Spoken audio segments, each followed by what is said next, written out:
Hello students, chemistry popcorn channel में आपका स्वागत है। आज की इस क्लास में हम पढ़ने वाले हैं कि संक्रमण तत्वों द्वारा बनाए जाने वाले कुछ महत्वपूर्ण यौगिक के बारे में हम जानेंगे। साथ में लैंथेनाइड तत्व क्या होते हैं और इसके साथ में लैंथेनाइड संकुचन क्या होता है, इसके बारे में हम पढ़ेंगे। तो चलिए शुरू करते हैं केमिस्ट्री पॉपकॉर्न।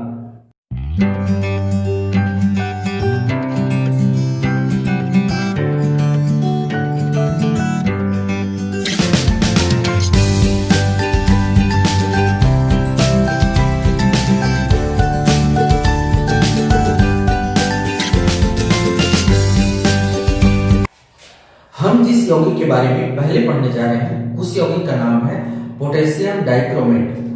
तो देखिए, पोटेशियम डाइक्रोमेट का सूत्र ये होता है K2Cr2O7। पोटेशियम, क्रोमियम और ऑक्सीजन तीनों इसमें जुड़े होते हैं। पोटेशियम डाइक्रोमेट जो होता है वो जब हम जल में उसको घोलते हैं, इसको जल में घोलने पर ये आयनित हो जाता है और आयनित होकर हमको इस प्रकार के आयन प्रदान करता है।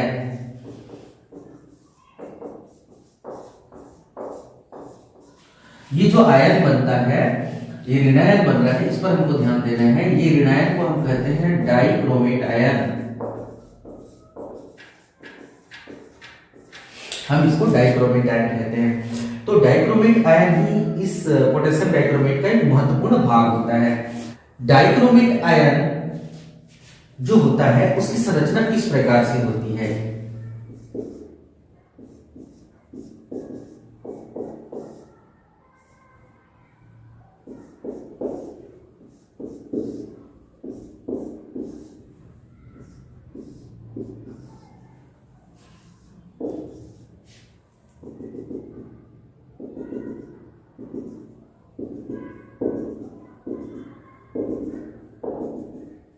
डाइक्रोमेट आयन चतुष्फल की संरचना में होता है। जैसे कि आप देख सकते हैं कि क्रोमियम जो है वो 4 ऑक्सीजन से जुड़ा होता है और इधर भी क्रोमियम 4 ऑक्सीजन से जुड़ा है और एक आयन एक ऑक्सीजन जो है बीच में ऐसा होता है जिस पर दोनों क्रोमियम उस पर शेयर करते हैं। तो यहाँ पर डाइक्रोमेट आयन की जो संरचना होती है वो चतुष्फल की होती है और डाइक्रोमेट आयन में क्रोमियम की ऑक्सीकरण संख्या +6 होती है। क्रोमियम की ऑक्सीकरण संख्या +6 होती है। पोटेशियम डाइक्रोमेट एक नारंगी रंग का चूर्ण होता है। नारंगी रंग का चूर्ण होता है और इसका जो अणुभार होता है, जिसे हम आणविक द्रव्यमान भी कह रहे हैं, तो यहां पर उसका आणविक द्रव्यमान 294 होता है। किस प्रकार से किया जाता है? तो सबसे पहले आपको ध्यान देना है कि पोटेशियम डाइक्रोमेट का निर्माण करने के लिए एक अयस्क का प्रयोग किया जाता है जिसको हम क्रोमाइड अयस्क कहते हैं। क्रोमाइड जो होता है वो उस अयस्क का मैंने सूत्र लिख दिया है, यहाँ पर आप देख सकते हैं। ये होता है FeO, मतलब आयरन ऑक्साइड और क्रोमियम ऑक्साइड दोनों का मिश्रण होता है, दोनों के दोनों लिंक होते हैं। तो क्रोमाइड अयस्क द्वारा हम पोटेशियम डाइक्रोमेट का निर्माण करते हैं। अब यहाँ से निर्माण जब हम करना शुरू करते हैं तो ये 3 स्टेप की जरूरत पड़ती है हमको। तो पहला स्टेप है, यहाँ पर हमने जैसे लिख दिया है, 3 पदों में बनाया जाता है। पहला स्टेप होता है कि आप जो ये क्रोमाइड अयस्क है इसको आप सोडियम क्रोमेट बनाते हैं। देखिए ध्यान से, जो क्रोमाइड अयस्क है इसको चेंज करना होता है हमको सोडियम क्रोमेट में। ठीक है, तो सोडियम क्रोमेट हम कैसे बनाते हैं? तो हम जो क्रोमाइड अयस्क होता है उसको परावर्तनीय भट्ठी में हम उसमें चूना और सोडियम कार्बोनेट मिलाकर उसको हम बहुत उच्च ताप पर गर्म करते हैं। ठीक है, और बहुत उच्च ताप पर जब हम गर्म करते हैं तो वहां पर कौन सी क्रिया होती है? देखिए, तो ये जो क्रोमाइड अयस्क है, जैसे मैंने यहाँ लिखा हुआ है, क्रोमाइड अयस्क जो है वो सोडियम कार्बोनेट के साथ वायु की उपस्थिति में बहुत अधिक गर्म होकर पिघलकर ये बनाता है, सोडियम क्रोमेट बनाता है। देखिए, आप देख सकते हैं यहाँ पे सोडियम क्रोमेट का निर्माण हो गया है। यहाँ पर सोडियम क्रोमेट बन चुका है। अब सोडियम क्रोमेट जब हमारे पास बन जाता है तो हमारा अगला स्टेप होता है कि हम उस सोडियम क्रोमेट को जो हमने बना लिया है उसको सोडियम डाइक्रोमेट में बदलें। सोडियम डाइक्रोमेट में हम बदलने वाले हैं। देखिए क्रोमेट बोलने से CrO4 यानी क्रोमियम टेट्राऑक्साइड होता है क्रोमेट बोलने से, परंतु डाइक्रोमेट बोलने से यहाँ पर 2 लग जाता है, Cr2O7 हो जाता है। तो यही हम बता रहे हैं कि सोडियम क्रोमेट को हम सोडियम डाइक्रोमेट में बदलते हैं। तो इसको हम बदलने के लिए क्या करते हैं, जो हमारा सोडियम क्रोमेट बन चुका है उसकी क्रिया हम सल्फ्यूरिक अम्ल से कराते हैं, जिसको हम H2SO4 कहते हैं। तो सल्फ्यूरिक अम्ल से हमने क्रिया करा दी। देखिए ये सोडियम क्रोमेट है, जब सल्फ्यूरिक अम्ल से हम क्रिया कराते हैं तो ये बदल जाता है सोडियम डाइक्रोमेट में, और सोडियम डाइक्रोमेट में बदल जाता है। ठीक है, अब ये जो सोडियम डाइक्रोमेट बन गया है इसको हम फाइनली चेंज करते हैं पोटेशियम डाइक्रोमेट में। ये जो बना हुआ है हमारा इसको हम पोटेशियम डाइक्रोमेट में चेंज करने वाले हैं। तो कैसे चेंज करेंगे, तो हमारा जो सोडियम डाइक्रोमेट बना हुआ है, सोडियम डाइक्रोमेट बना हुआ उसकी क्रिया हम पोटेशियम क्लोराइड से कराते हैं। पोटेशियम क्लोराइड से जब हम उसकी क्रिया कराते हैं तो क्या होता है कि ये सोडियम और ये पोटेशियम दोनों आपस में चेंज हो जाते हैं, और ये जो है पोटेशियम डाइक्रोमेट का निर्माण फाइनली इस प्रकार से हो जाता है। तो चलिए पोटेशियम डाइक्रोमेट के निर्माण के बाद हम इसके महत्वपूर्ण गुणों के बारे में अध्ययन कर लेते हैं। तो पहला जो महत्वपूर्ण गुण होता है वो होता है पोटेशियम डाइक्रोमेट की क्षार से क्रिया।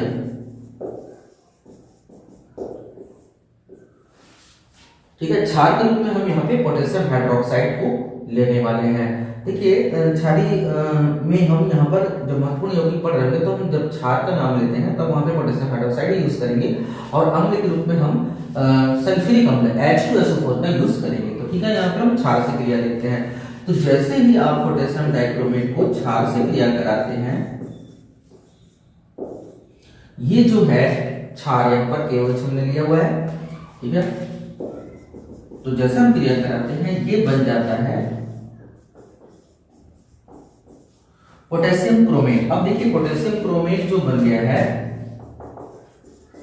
इसमें दोनों में क्या अंतर आ रहा है, पहले ये डाइक्रोमेट था Cr2O7 था, और अब वो CrO4 क्रोमेट हो गया है। CrO4 क्रोमेट होता है और Cr2O7 डाइक्रोमेट होता है। ठीक है, आप इस रिएक्शन को ऐसा भी लिख सकते हैं Cr2O7 2- ये आयन के रूप में लिखा जा रहा है, और OH- ये कहां से आया, ये क्षार से आता है।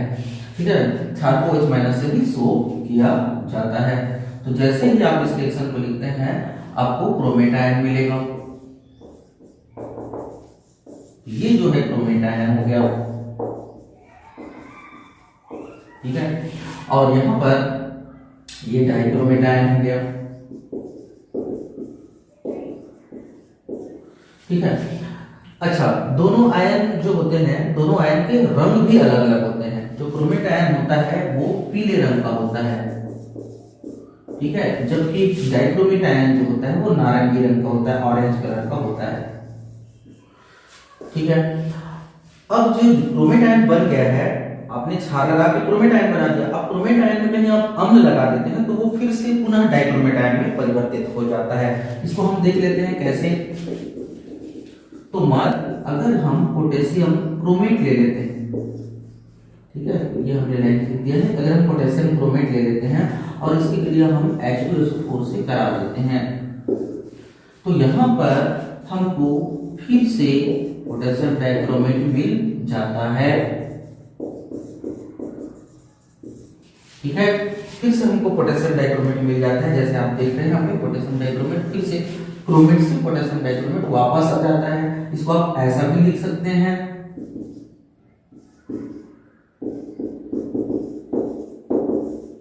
आप इसको आयन के रूप में ऐसा भी दर्शा सकते हैं। तो यहां पर हमको क्या समझ में आ रहा है कि पोटेशियम डाइक्रोमेट को अगर हम क्षार से क्रिया करेंगे तो क्रोमेट आयन बना लेगा, पोटेशियम क्रोमेट बना लेगा, और पोटेशियम क्रोमेट को अगर हम अम्ल से क्रिया कराते हैं तो पुनः वो पोटेशियम डाइक्रोमेट के रूप में परिवर्तन उसका हो जाता है।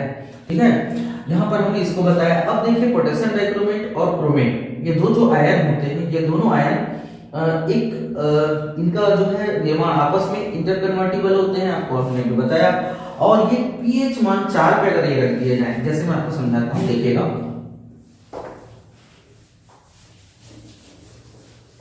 अगर ये पीएच मान 4 पे रख दिए जाए, जैसे इस प्रकार से,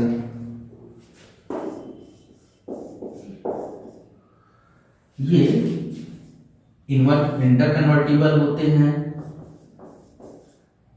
ठीक है। अगर ये आयन pH 4 पे रख दिए जाए, ध्यान दीजिएगा, pH 4 पे अगर रख दिया जाए तो ये दोनों एक दूसरे में परिवर्तन इनका होने लग जाता है, दोनों एक दूसरे में चेंज होने लग जाते हैं, यानी साम्य की स्थिति हो जाती है, ठीक है। सिंपली हमने क्या पढ़ा है कि Cr2O7 2- में यदि आप क्षार लगाते हैं तो वो CrO4 बन जाएगा, मतलब क्रोमेटायन बन जाएगा।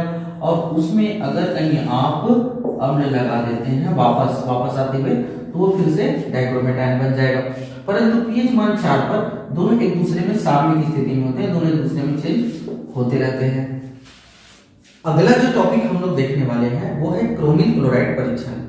इसका संबंध जो है एक्चुअली वैश्लेषिक रसायन से है, जिसको हम प्रयोग करते हैं, हम प्रैक्टिकल जो करते हैं उससे संबंध है इसका।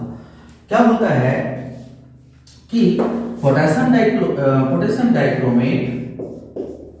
डाइक्रोमेट के साथ में हम H2SO4 अगर मिला दें, H2SO4 को अगर हम मिला के रख देते हैं और उसमें कोई ऐसा चीज मिला दें जिसमें कि क्लोराइड आयन मौजूद हो, जैसा कि यहाँ पे एक मैं लिख देता हूं, ये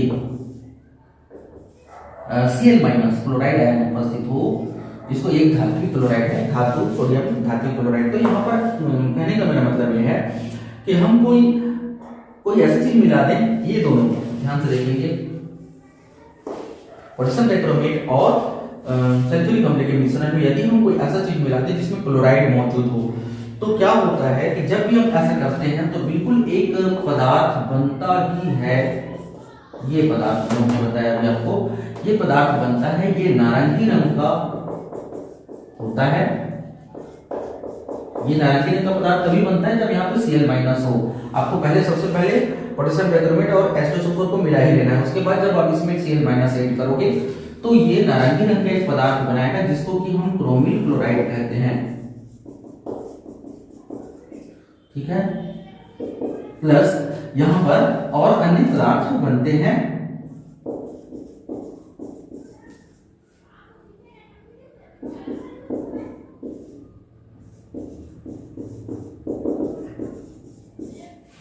तो ये जो टेस्ट है, आपको कभी पूछा जाता है ये टेस्ट क्या है, तो ये एक निश्चयात्मक परीक्षण होता है। निश्चयात्मक परीक्षण यानी एकदम बिल्कुल कंफर्म करने वाला, क्योंकि किसी चीज में क्लोराइड है ना, कोई आयनिक यौगिक में ज्यादा करके क्लोराइड होते हैं, तो अगर किसी यौगिक में क्लोराइड है और अगर उसमें हम पोटेशियम डाइक्रोमेट और सल्फ्यूरिक अम्ल मिला देंगे तो बिल्कुल एक नारंगी रंग का पदार्थ बनता है, जिसको हम क्रोमिल क्लोराइड कहते हैं। तो चलिए इसके बाद हम देखते हैं अगला गुण, वो है ऑक्सीकारक गुण। अब ऑक्सीकारक गुण जो होता है, संक्रमण तत्वों के जो यौगिक होते हैं, जैसे पोटेशियम डाइक्रोमेट के बारे में पढ़ रहे हैं, फिर पोटेशियम परमैंगनेट आ जाएगा, तो इनके जो ऑक्सीकारक गुण होते हैं वो इस बात पर डिपेंड करते हैं कि ये अम्ल या क्षार से क्रिया करके नवजात ऑक्सीजन उत्पन्न करते हैं या नहीं।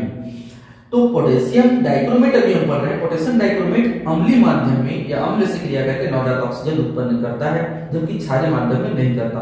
तो कहने का मतलब है ये अम्लीय माध्यम में नवजात ऑक्सीजन देकर ऑक्सीकारक गुण प्रदर्शित करता है। तो इसके बारे में हम देखते हैं। यहाँ पर आपको फिर से मैं बता देता हूं, मैं स्पेशल मेंशन कर रहा हूं यहाँ पर कि अम्लीय माध्यम,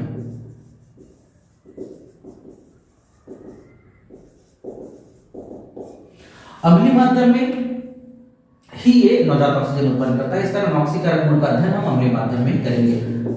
तो ये अम्लीय माध्यम का मतलब ये अम्ल से क्रिया करता है। अम्ल के रूप में हमने सल्फ्यूरिक अम्ल ले लिया, तो यहाँ पर K2SO4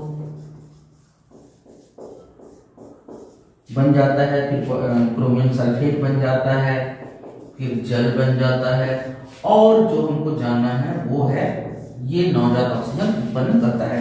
अब ये जो नवजात ऑक्सीजन है वो बहुत सारी चीजों को ऑक्सीकृत कर सकता है, जिसको कि हम आगे चल के अभी देखेंगे। तो यहाँ पर फिर से वापस चलते हैं। ऑक्सीकारक गुण अम्लीय माध्यम में पोटेशियम डाइक्रोमेट शो करता है, प्रदर्शित करता है, क्योंकि पोटेशियम डाइक्रोमेट अम्लीय माध्यम में नवजात ऑक्सीजन उत्पन्न करता है, ठीक है।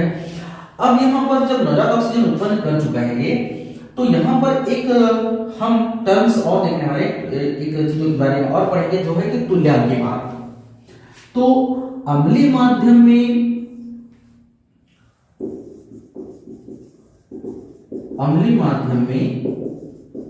पोटेशियम डाइक्रोमेट का तुल्यांकी भार। अच्छे से एक चीज सुनिए ध्यान से। पहले ये है कि तुल्यांकी भार आपने पहले कभी सुन रखा होगा। यहां पर जो हम तुल्यांकी भार निकालने जा रहे हैं वो माध्यम पर आधारित है। तो पोटेशियम डाइक्रोमेट का ही निकाल रहे हैं, पर हम अम्लीय माध्यम में निकाल रहे हैं। तुल्यांकी भार निकालने का जो तरीका हम यहाँ पे यूज करेंगे वो नवजात ऑक्सीजन, उसके लिए माध्यम के रूप में हम इस्तेमाल करेंगे, उसी के थ्रू हम इसमें गणना करने वाले हैं। तो देखिए, जो अभी हम तुल्यांकी भार ज्ञात कर रहे हैं उस पर हम करते क्या है, तो थोड़ा ध्यान से सुनिएगा। तो ये जैसे हमने पोटेशियम डाइक्रोमेट का निकालना है, इसका तुल्यांकी भार निकालना है, तो हम इसको लेंगे यहाँ पर। ये एक बार, अभी तो एक ही बार है ना, सामने से कुछ नहीं है, मतलब 1 एक ही बार है, एक ही है इसका। अगर इसमें 2 होता, अगर बैलेंस करते समय हमको 2 की जरूरत पड़ जाती तो हम 2 उठा लेते, लेकिन ये एक ही बार है। ध्यान से देखिए, ये एक ही बार है, तो इसको हम पहले यहाँ पर लिख देते हैं। अच्छा, इसने अम्ल से रिएक्शन किया और कितने ऑक्सीजन पैदा किए वो हमको यहाँ पे बताना जरूरी है। तो हम इसको 3 लाइन खींचेंगे। 3 लाइन का मतलब बराबर नहीं है, ध्यान से सुनेंगे। हम ऐसा बता रहे हैं कि पोटेशियम डाइक्रोमेट ने अम्लीय माध्यम में 3 ऑक्सीजन नवजात ऑक्सीजन पैदा किए। तो हम किसने, पोटेशियम डाइक्रोमेट ने कितने ऑक्सीजन पैदा किए उसको 3 लाइन करके हमने यहाँ पे लिख दिया। ठीक है, पहला काम ये कर लेते हैं। अब हम इनके भारों को यहाँ पर ध्यान से देखेंगे। तो इसका जो है, हमने पहले बता दिया था कि इसका परमाणु भार 298 होता है, सॉरी 294 होता है। और यहाँ पर जो ऑक्सीजन का भार आपको पता होगा कि 16 होता है, 16 होता है। तो ये 3 × 16 हो गया। ठीक है, अब हम इसको आगे चल रहे हैं। ये देखिए अलग अलग स्टेप में, ये सब एक जैसा नहीं है। तो 294 और ये हो गया 16 के 48, 48 हो गया। ठीक है, यहां तक आ गए।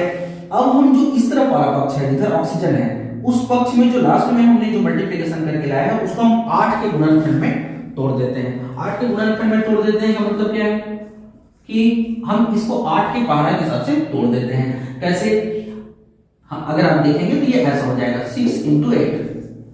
देखिए, इसको 8 के पहाड़ा में ही तोड़ना है। तो 8 6 48, ठीक है ना, 8 6 48। तो हमने इसको 8 के पहाड़ा में तोड़ दिया। अब इधर हमारे पास बच गया 294।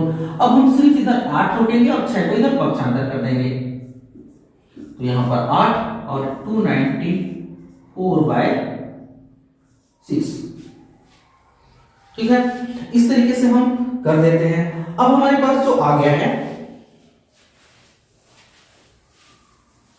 ये वाला 294/6, कितने ऑक्सीजन के लिए, 8 ग्राम ऑक्सीजन के लिए। तो ये जो वैल्यू आ रही है, ये जो वैल्यू आ रही है वो इसका तुल्यांकी भार हो जाएगा। तो यानी अम्लीय माध्यम में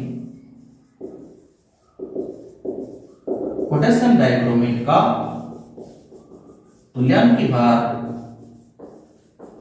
कितना हो जाएगा, ये हो जाएगा 294/6, या फिर हम 294/6 हो जाएगा, या फिर हम बोल सकते हैं अपने जो उसका जो मॉलिक्यूलर वेट है, उसका अनुभार है, उसका 1/6 हिस्सा जो है वो कर देने पर तुल्यांकी भार हम यहाँ पे ज्ञात कर सकते हैं। ठीक है, तो या K2Cr2O7 के अनुभार का 1/6वां हिस्सा हो, 1/6वां भाग, हम ऐसा लिख सकते हैं इसको। ठीक है,